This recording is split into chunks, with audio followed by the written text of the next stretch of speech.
Hi hello नमस्कार सर्वांना, स्वागत आहे तुमचं माझ्या यूट्यूब चॅनलवर.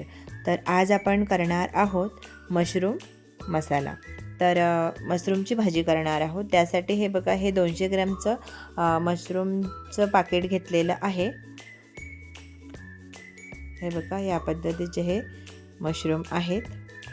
आता एका पसरट भांड्यामध्ये काढून घ्यायचं आहे आणि यामध्ये खूप सारं पाणी टाकायचं आहे आणि चोळून चोळून स्वच्छ धुवून घ्यायचं आहे.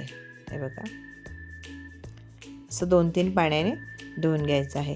तुम्हाला पूर्ण पांढरी शुभ्र करायचे असेल तर तुम्ही काय करा, तांदळाचं पीठ किंवा गव्हाचं पीठ घेतलं तरी चालेल. ते लावायचं आणि चोळून चोळून चोळून काढायचं आहे. मग पांढरे शुभ्र होतात. हे बघा, हे मी पीठ लावलेलं नाही, असं 2-3 पाण्याने धुवून काढलेलं आहे. स्वच्छ झालेले आहेत. आता हे बघा, अशा पद्धतीने कट करून घ्यायचे आहेत. हे बघा, मी अशा पद्धतीने कट केलेले आहेत. हे असे सगळे या पद्धतीने सगळे मशरूम कट करून घ्यायचे आहेत. हे बघा, हे झालेले आहेत. सगळे कट करून एका साईडला ठेवून देऊया. आता आपण मसाल्याची तयारी करूयात. हा बघा, एक मीडियम साईजचा कांदा घेतलेला आहे, ओबडधोबड कट करून घेतलेला आहे. त्यामध्ये एक कुंडी लसणाची टाकलेली आहे,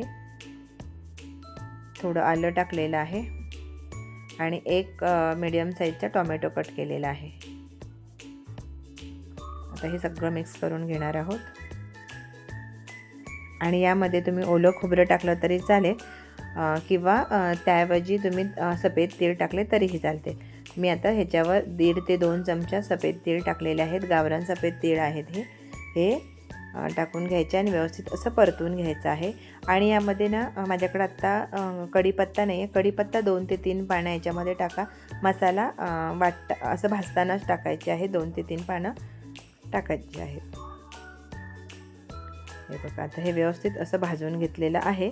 आता गॅस बंद करायचा आहे आणि मिक्सरच्या भांड्यामध्येच काढून घेतलेलं आहे, कारण जास्त भांडी पडतात म्हणून मी मिक्सरच्या भांड्यामध्येच डायरेक्ट काढलेलं आहे.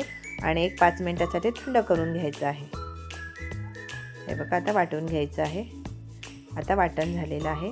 कढई गरम करायला ठेवायची आहे. कढई गरम झाली की त्यामध्ये तेल टाकायचं आहे. साधारणतः 1 ते 1.5 चमचा तेल टाकलेलं आहे आणि 1 ते 1.5 चमचा तूप टाकायचं आहे.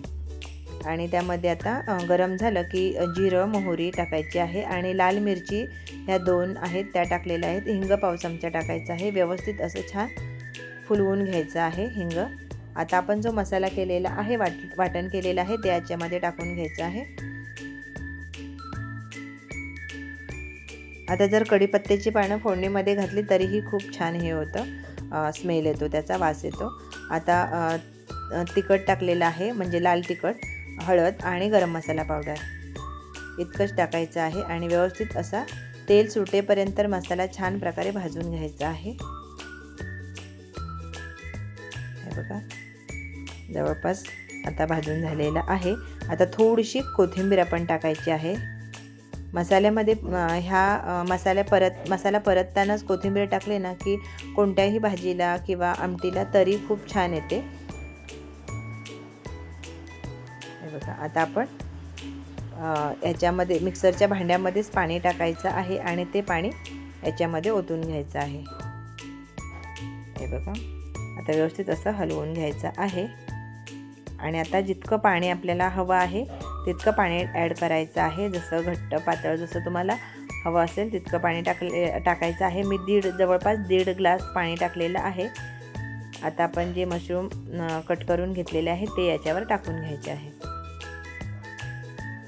हे बघा, असे टाकून घेतलेले आहेत मशरूम आणि व्यवस्थित असं मिक्स करून घ्यायचं आहे आणि छान प्रकारे उकळी आणून घ्यायची आहे.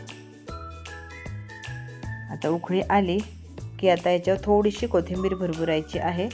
झालेलं आहे शिजून. हे बघा, छान प्रकारे अशी भाजी रेडी आहे. आता तुम्ही ह्याच्याबरोबर मी चपाती केलेली आहे. तुम्ही चपाती भाकरी काहीही खाऊ शकता. खूप छान चवीला लागते आहे ही भाजी. तर चला, वेळात वेळ काढून माझा व्हिडिओ पाहिलात त्याबद्दल मनापासून धन्यवाद. उद्या भेटू आपण नवीन रेसिपीसोबत. बाय.